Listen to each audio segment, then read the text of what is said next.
Local to global news at your finger tips. మీ చేతిలో ఒక ఆయుధం. Download R TV app. Media legend Ravi Prakash is back. Media అంటే ఇవ్వలేం, మాకు అన్నీ కావాలా. సోమవారం కూడా ఇదే చెప్తున్నారు, నాకేం కావాలంటే మేము కూడా అమ్ముకోవాలా, మాకు అన్ని డెవలప్మెంట్ అయితే యూరియా ఇస్తామన్నారు. ఫాస్ఫేట్, పూనుకులు, పొటాషియం మొత్తం తీసుకుంటేనే మాకు యూరియా పంపిస్తారు. లేకపోతే యూరియా పంపినన్నారు. ఏదో గ్రోమన్ కంపెనీ అంటే కంపెనీ యూరియా కోసం ఇవన్నీ పెట్టుకుని డెవలప్మెంట్ చేసుకుని బతుకుతురా. రైతులు ఏమైపోవాలా, నాశనం అయిపోవాలా, రైతులు బతుకెందుకు యూరియా ఏమన్నా ఒక అనడం పోయాం. పప్పు కావాలి, పప్పు ఇస్తాడు, నూనె కావాలి, నూనె ఇస్తాడు, చెల్లెలు కావాలి. నువ్వు పప్పు తీసుకోవాలి, ఇవన్నీ తీసుకుంటే పప్పు ఇస్తాను అందరూ. వీళ్ళేంది మెడికల్ షాప్ నాకు యూరియా పప్పులు ఎన్ని తీసుకుంటావు, అయితే ఎన్ని ఇస్తావు, నాకు యూరియా లేదు రేటు ఇస్తాను. మీ పేరేం పేరా? విజయ్ కుమార్. అందరికీ నమస్కారం. నా పేరు అనసూయ. నేను ఇక్కడ మన వెంకటగిరి సబ్ డివిజన్ లో ఏడీఏ రెగ్యులర్ గా పనిచేస్తున్నాను. మన ఎరువుల దుకాణాల్లో ముఖ్యంగా యూరియా ఫర్టిలైజరు మన గరిష్ట ధరల కంటే ఎక్కువగా అమ్ముతున్నారు అని చెప్పేసి కంప్లైంట్ వచ్చింది. అందుకని మన కలెక్టర్ గారి ఆదేశాల మేరకు మేము దుకాణాలపైన తనిఖీలు నిర్వహించి అక్కడ మన ఉన్న యూరియా నిల్వలన్నిటినీ మనము ప్రత్యక్షంగా తనిఖీ చేసి వాటిని మనము మాక్సిమం అంటే ఎంఆర్పి రేట్స్ ప్రకారమే అమ్మించడం జరుగుతున్నది మా వ్యవసాయ శాఖ ఆధ్వర్యంలో. దాని గురించి ఇవాళ శ్రీ వెంకటేశ్వర ఫర్టిలైజర్స్ వచ్చున్నాము, మా ఏఓ గారు నేను వచ్చున్నాము. అంతేకాకుండా మా ఇతర స్టాఫ్ కూడా వచ్చున్నారు. మా ఆధ్వర్యంలో ఇక్కడ 130 బ్యాగులు ఉన్నాయని తెలిసింది మా తనిఖీల్లో. వాటినన్నిటిని మేము ఇప్పుడు మన ఎంఆర్పి రేట్స్ ప్రకారమే ఇక్కడ రైతులకు అందజేయడం జరుగుతూ ఉంది.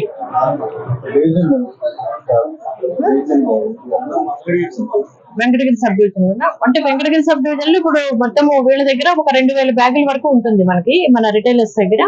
అది కాకుండా మేము ఇంకా ఇండెంట్స్ కూడా పెట్టి ఉన్నాము, మన ఆర్ఎస్కేలకి కానీ సొసైటీలకు కానీ ఇండెంట్స్ పెట్టి ఉన్నాము. వాటి ద్వారా కూడా మనం ముమ్మరంగా రేపు 15వ తారీఖు తర్వాత మనకు నాట్లు పడతాయి కాబట్టి ఇంకా కూడా ముమ్మరంగా అందజేయడం అనేది జరుగుతుంది. షాపుల్లో అటువంటి కంప్లైంట్స్ అయితే వస్తున్నాయి. అందు గురించే షాపులకు కూడా కొంచెం సప్లై పంపిణీ అనేది ఈసారి జరగకుండా సొసైటీల ద్వారానే మా రైతు భరోసా కేంద్రాల ద్వారా, రైతు సేవా కేంద్రాల ద్వారా అందజేయాలి అని చెప్పేసి నిర్ణయం తీసుకున్నాము. ఈసారి పైనుంచి కూడా అదే రకంగా వస్తాయి మార్కెట్ వారి ద్వారా. అంటే ఇప్పుడు ప్రస్తుతం మనకి యూరియా కార్డ్ సిస్టమ్ అనేది ఒకటి పెట్టున్నారు. యూరియాకి ఎక్కడ కొరత అయితే లేదు. మనకి మన జిల్లాలో బాగా యూరియా సఫిషియెంట్ గా ఉంది, ఎవరు ఆందోళన చెందాల్సిన అవసరం లేదు. కాకపోతే సిస్టమ్ ఏంటంటే ఇప్పుడు యూరియా కార్డ్స్ ద్వారా అందజేయబడుతుంది. అంటే ఒక రైతుకి ఒక ఎకరాకి 3 బ్యాగులుగా అందజేస్తున్నాం మేము. అది కూడా 3 విడతలుగా ఇస్తాము. ఆయన విస్తీర్ణాన్ని పరిశీలించి 1B మరియు ఆధార్ తీసుకుని ఆయన వారి రైతు సేవా కేంద్రాల్లో సంప్రదించి మా వ్యవసాయ శాఖ అసిస్టెంట్స్ ఉంటారు, మన గ్రామ వ్యవసాయ సహాయకులు, వారి ద్వారా యూరియాని పొందొచ్చు. ముందు రాయించుకుని వారి సంతకం తీసుకుని తర్వాత మన ఏవో గారి ద్వారా కూడా సంతకం తీసుకుని తర్వాత షాపుల్లో గానీ సొసైటీల్లో గానీ లేదంటే మన రైతు సేవా కేంద్రాల ద్వారా కూడా యూరియాని పొందవచ్చు. కాబట్టి మన సీజన్ మనకి వాళ్ళు కావాల్సిన ద్వారా అంటే ఒక 10 రోజులు 15 రోజులు గ్యాప్ తీసుకుని చేయమన్నారు. కాబట్టి మన వెంకటగిరి సబ్ డివిజన్ లో ఇంకా నాట్లు అయితే ముమ్మరంగా స్టార్ట్ అవ్వలేదు కాబట్టి 15 తర్వాత మనం పంపిణీ కూడా బాగుంటుంది మన దగ్గర. ఇంకా సొసైటీలకి అన్నిటికీ కూడా మనం ఇండెంట్స్ అయితే పెట్టున్నాము రైతు సేవా కేంద్రాలకి. అవి కూడా వస్తాయి త్వరలోనే. వచ్చేవారు మనకు పంపిణీ బాగుంటుంది. దాని ద్వారా వాళ్ళు ఎక్కడైనా పొందొచ్చు. వాళ్ళు చరిత్ర సృష్టించినోడు